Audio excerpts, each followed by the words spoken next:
আসলে বন্ধুগণ, আমরা সহজে জেনে নিই যে কোন কথাগুলো বললে, কোন জিনিসের উপর বিশ্বাস স্থাপন করলে আমাদের ঈমান চলে যায় বা আমরা কাফের হয়ে যাই। আমরা সহজে সংক্ষেপে প্রিয় বন্ধুগণ, ঈমান ইসলামের স্বীকৃতির পরেও মানুষের এমন কথাবার্তা বা এমন কাজকর্ম প্রকাশিত হয় যার দ্বারা সে ঈমান হারা হয়ে যায় ও কাফের হয়ে যায়।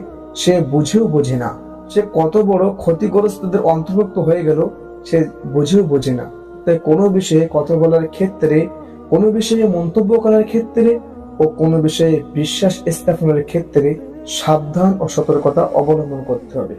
বন্ধুগণ, আপনি যদি এমন কিছু কথা বলে ফেললেন বা এমন কিছুর উপরে বিশ্বাস স্থাপন করলেন যার কারণে আপনি কাফের হয়ে গেলেন, যার কারণে আপনার ঈমানটা চলে গেল।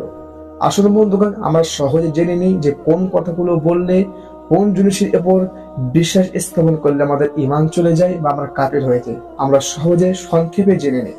বন্ধুগণ, প্রথমত আল্লাহ ও নবী রাসূলগণকে গালি দেওয়া, আল্লাহ ও রাসূলের কোনো হুকুমকে খারাপ মনে করা, এর ত্রুটি বিচ্যুতি তালাশ করা, ফেরেশতাদের সম্পর্কে কটূক্তি করা, বেহেশতের হুর গিলমানদের সম্পর্কে কটূক্তি করা, হযরত মুহাম্মদ সাল্লাল্লাহু আলাইহি ওয়াসাল্লামকে সর্বশেষ নবী হিসেবে বিশ্বাস না করা, হযরত মুহাম্মদ সাল্লাল্লাহু আলাইহি ওয়াসাল্লামের পরে কোন নবী আসতে পারে বলে বিশ্বাস করা, কারণ মৃত্যুতে আল্লাহর উপর অভিযোগ করা, এরূপ কথা বলা যে আল্লাহ তাআলা বললেও আমি এই কাজ করব না, এরূপ আগ্রহ পেশ করা যে যদি আমি কাফের হতাম তাহলে ভালো হতো, নামাজ পড়ে কি লাভ, এমন কথা বলা, আজানের ধর্মী সম্পর্কে কটূক্তি করা, হারাম বস্তুকে হালাল বা হালালকে হারাম মনে করা, হারাম বস্তু ভক্ষণের সময় বিসমিল্লাহ বলা, জ্যোতিষী বা গণকের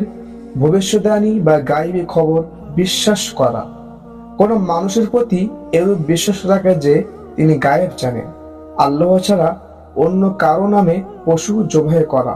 তো প্রিয় বন্ধুগণ, এই যে পয়েন্টগুলো আপনাদের সামনে তুলে ধরলাম, এই পয়েন্টগুলো কেউ যদি বিশ্বাস স্থাপন করে এবং কাজে যদি কেউ পরিণত করে, তবে সে সব কুফরি করলো, কুফরি বলে গণ্য হয়ে যাবে। তো প্রিয় বন্ধুগণ, যদি কেউ ইচ্ছাকৃত ভাবে এই সমস্ত কুফরিগুলো সে করে, তবে তার ঈমান চলে যাবে এবং তার সমস্ত ঈমান, আমল, নামাজ, রোজা, হজ, যাকাত সমস্ত ইবাদত তার বাতিল বলে গণ্য হবে। কোনো কিছু আল্লাহ তাআলার কাছে আর গ্রহণযোগ্য থাকবে না। এমনকি তার স্ত্রী তালাকও হয়ে যাবে, তার হয়তো বিবাহটা নতুন করে দোহরাতে হবে এবং সে জাহান্নামবাসী হয়ে যাবে। অর্থাৎ তার তো ঈমানই থাকলো না, সে তো কুফরি করলে মাত্র ঈমান চলে গেল। এ সমস্ত কিছু বলার কারণে আল্লাহ তাআলা আমাকে এবং সমস্ত মুসলিম উম্মাহকে এ সমস্ত গুনাহ থেকে, এ সমস্ত কুফরি থেকে বেঁচে থাকার তৌফিক দান করুন। সকলে বলি আমিন। ওয়া আখিরু দাওয়ানা আলহামদুলিল্লাহি রাব্বিল আলামিন।